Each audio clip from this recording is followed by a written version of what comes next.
دست شما درد نکن.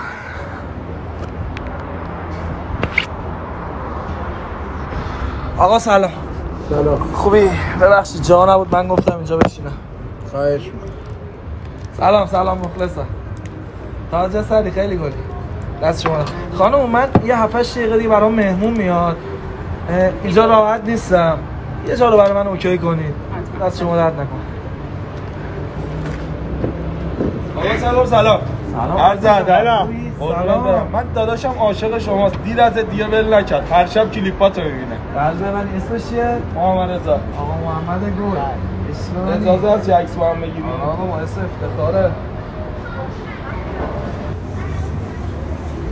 یه جور بگیم زحمت این آقای نیفته تو دور بیاد.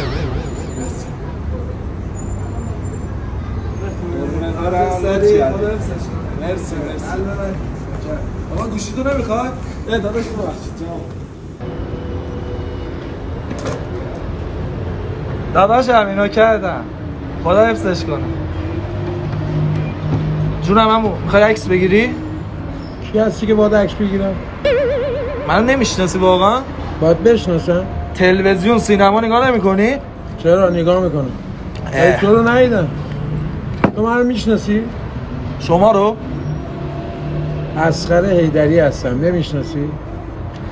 اصغر حیدری یزید تو جنت آباد عطاری داشتی. بابا عمو چقدر عوض شدی. بابا من چقدر پیش شما میومد ناموسه. بچه رو تو کم کن. عطاری کدومه؟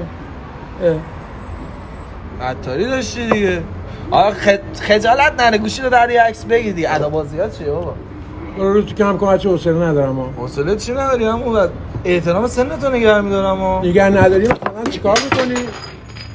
چیکار میکنی مثلا؟ همو داشتیم همون دوربین مخفی میگرفتیم. فرزاد بیا. دوربین مخفی داشتیم میگرفتیم. من بچه کار مسئول اقوامی هم. بازی‌های چیزی نزدیم. بابا نه تو نه بابا. من بچه کار مسئول. بیا شماره‌شو بگیر.